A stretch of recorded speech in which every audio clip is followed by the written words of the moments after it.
शुरू करते हैं हम लोग प्रश्नावली कॉमन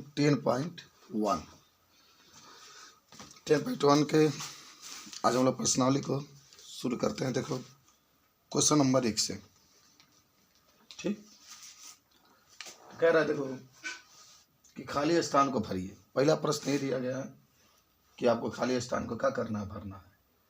कह रहा है कि वृत्त का केंद्र वृत्त के अभ्यंतर में स्थित होता है। यानी ये प्रश्न पूछ रहा है कि वृत्त का केंद्र बाहर होता है कि अंदर होता है। अभ्यंतर का मतलब होता है अंदर।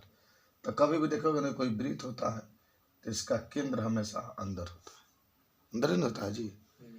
तो ये प्रश्न पूछा है कि क्या होगा, ये परिभाग होगा कि अभ्यंतर, तो आपका इसमें अभ्यंतर भर देना है। दूसरा है कि एक बिंदु जिसकी वृत्त के केंद्र से दूरी त्रिज्या से अधिक है तो वृत्त के बाहर होगा कि अंदर होगा। मैंने दिया है तो बाहरी भाग यानी बाहर वाले भाग में होगा। अच्छा प्रश्न सुनो, एक बिंदु जिसके वृत्त के केंद्र से दूरी त्रिज्या से अधिक है, केंद्र से दूरी त्रिज्या से अधिक है, ये बताओ।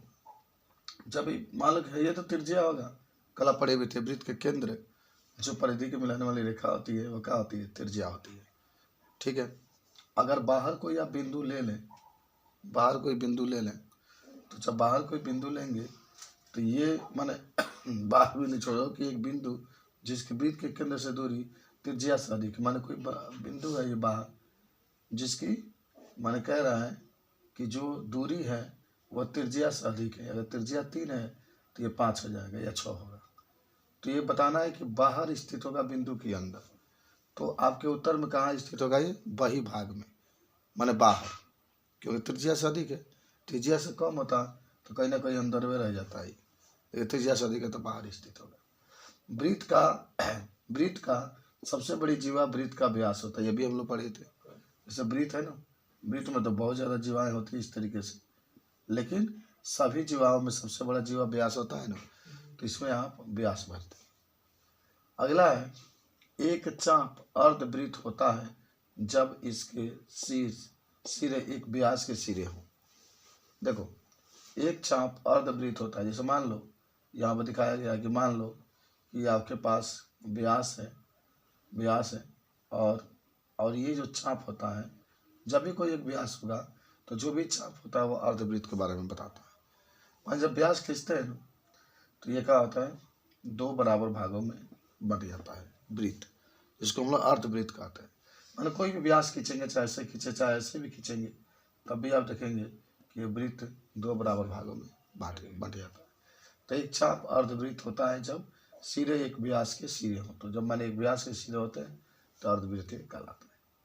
कह रहा है कि वृत्तखंड एक चाप तथा जीवा के बीच का भाग होता है। कल आप देखे थे ना, ये देखो चित्र बनाया गया कि मान लो कि आप एक जीवा खींच दिए, तो देखो कह रहा है कि वृत्तखंड एक चाप तथा जीवा के बीच होता है और ये एक चाप हो गया। इसको लघु चाप कहते हैं, छोटा है तो ये जीवा हो गया, इसको लघु चाप कहेंगे, इसको दीर्घ चाप हम लोग कहते हैं। तो वृत्तखंड एक चाप तथा जीवा के बीच का भाग होता है, ठीक है। तो ये भी बात आप बता सकते हैं। एक वृत्त जिस तल पर स्थित होता है उसे 3 भागों में विभाजित कर सकते हैं। माने वृत्त को जहाँ हम लोग हैं तहाँ 3 भागों में, अधिकतम माने मैक्सिमम 3 भागों में इस तरीके से क्या कर सकते हैं हम लोग, इस वृत्त को विभाजित कर सकते हैं, ठीक है। अच्छा अब तो इस तरीके से ये 4 क्वेश्चन था, 6 क्वेश्चन था, सब भरने वाला था। यहाँ पर 3 भर देंगे, हो जाएगा, समझ में आया। अच्छा अब देखो ये भी भरने वाला है, क्वेश्चन नंबर 2 आपके पास है। तो 2 में कह रहा है कि निम्नलिखित में से सत्य और असत्य, माने सत्य और असत्य कथन को छांटिए और अपने उत्तर के कारण लिखिए। अब सुनो, कह रहा है कि केंद्र को वृत्त पर किसी बिंदु से मिलाने वाली रेखाखंड वृत्त की त्रिज्या होती है। कह रहा है केंद्र को, मान लीजिए वृत्त है आपके पास, ये केंद्र है। कह रहा है केंद्र को, जैसे क्वेश्चन का वैसे ही हल करेंगे हम लोग।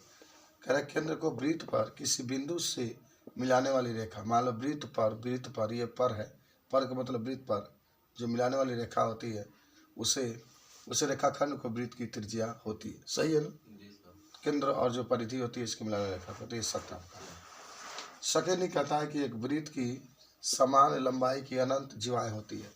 एक वृत्त है, क्या इसकी समान लंबाई की अनंत जीवाएं होती है? असत्य है। कहाँ समान लंबाई की होती है?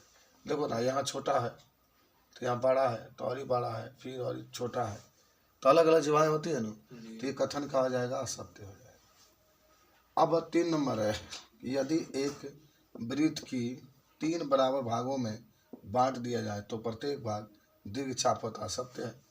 अब प्रत्येक दीर्घ चाप थोड़े होगा, लघु चाप हो सकता है। चलिए, तो यह सत्य है। और 4 नंबर है कि वृत्त की एक जीवा जिसकी लंबाई वृत्त के त्रिज्या की 2 गुनी होती है। सुन लो, वृत्त की एक जीवा जिसकी लंबाई वृत्त की त्रिज्या के 2 गुनी होती है, वह वृत्त की व्यास कहलाती है। सत्य है। ये मान लो कि अगर त्रिज्या 2 है तो 2 गुने के तो 4 हो जाएगा। ये सत्य है। अच्छा, 5 नंबर है कि त्रिज्यखंड जीवा और संगत चाप के बीच का क्षेत्र होता है। असत्य है।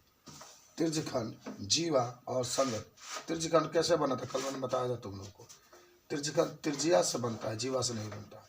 किससे बनता है? त्रिज्या से बनता है। तो 2 त्रिज्या होता है, 1 चाप होता है, तब त्रिज्यखंड बनता है। वृत्त एक समतल आकृति होता है, माने सब समान होते हैं। सही है। माने ब्लैकबोर्ड पर जो वृत्त बनाते हैं वो समतल आकार का होता है। तो ये आपका क्या है? सही। तो इस तरीके से आज 10.1 हम लोगों ने अध्ययन किया। ये बताओ, समझ में आया सबको? सवाल बता दोगे? वृत्त से संबंधित प्रश्नावली 10.1 जो कि भरने वाला है। सत्य सत्य है, बहुत ही आसान टॉपिक था। सब आप लोग क्या कर सकते हैं, बता सकते हैं।